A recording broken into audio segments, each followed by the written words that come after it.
Christian meditators, and I just want to take a moment to say welcome.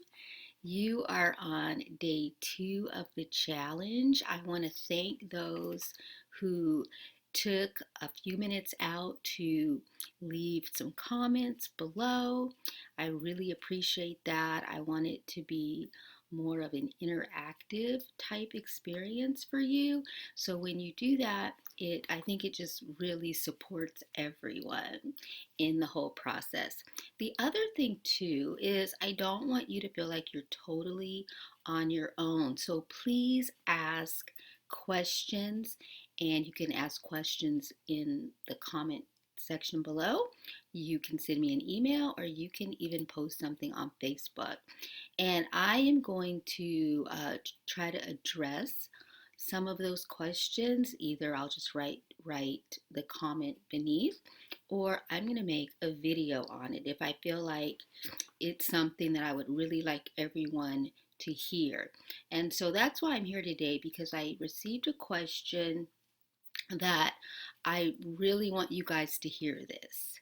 And the question or statement question that someone had for me is, they had said that they had started doing the meditation for day 1, but they didn't like the music because it made them sad. And so they were going to skip that one and go to the next one. Okay? No. So, as your Christian meditation coach, I want you to be as successful as possible. And although many people, think they have an idea of how to meditate, unfortunately, if I talk to them long enough, I know that they've got some misinformation. And so for you to dictate whether you meditate on whether you like the person's voice, whether you like the music, whether it's noisy outside, all those things are what? Distractions. Distractions can be on the inside, meaning your mind talking to you and saying, I don't like this, or this doesn't work, or I don't like that music, or it's too noisy in here, or the light's not right, or that's just noise, okay? And it can be on the outside as well as the inside.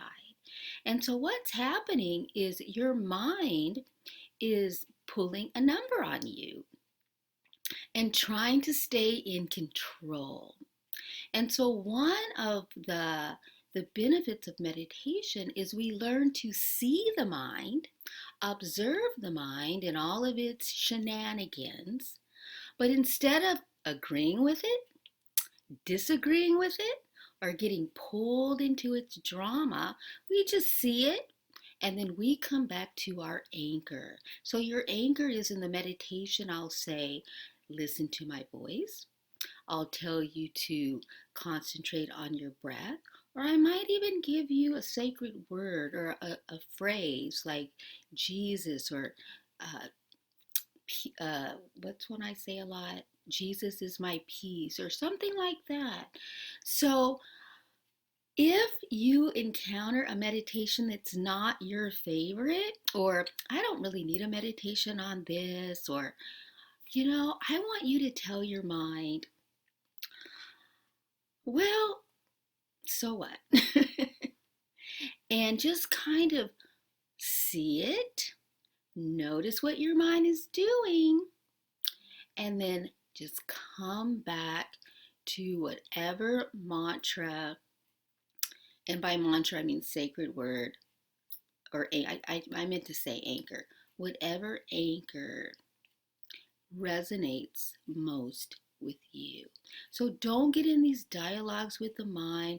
The whole goal is to transcend the mind, that we can recognize, where our thoughts are taking us, and then we can choose, do I want to go on that mental drama or not? Or do I want to keep my peace? Because it's not any different than your mind telling you you shouldn't take that, or You need to be worrying about this. All the things that the mind tells us.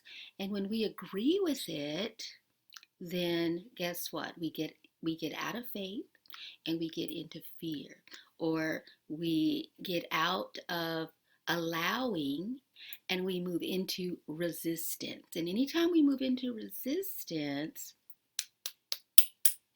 okay, I've heard people say that happiness and unhappiness is all based on how resistant you are. Okay, so meaning that when we just allow, Jesus said, in everything give thanks. When we just allow, even though it may not feel the best, even though our mind might be arguing with us, but when we allow, then we can just remain at peace. Okay, I'm just gonna, God's in control. I'm just going to stay in the state of allow God to do what He's going to do. I'm going to stay in faith. Or we can resist it. I don't want that. I don't like that. I don't like that color. I don't like that music. I don't like that. And then that's where suffering comes in.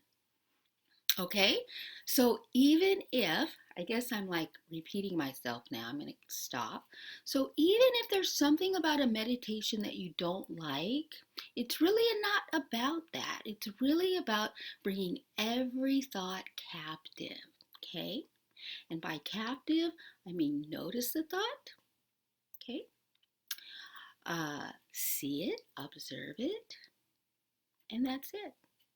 Don't attach any story with it. Don't attach an emotion with it.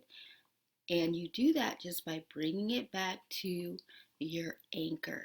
Okay, so let me know if this video was helpful. Let me know if maybe your mind kind of took you down that same path as well. Okay, it's really not about the mind. We're trying to make the mind, influence of the mind, smaller so that the spirit, that inner man, can grow and shine and guide us and lead us, as opposed to the fluctuations of the wandering mind and its opinions. All right, guys, so let me know how you like today's meditation number 2, and be sure and answer the question below. Bye.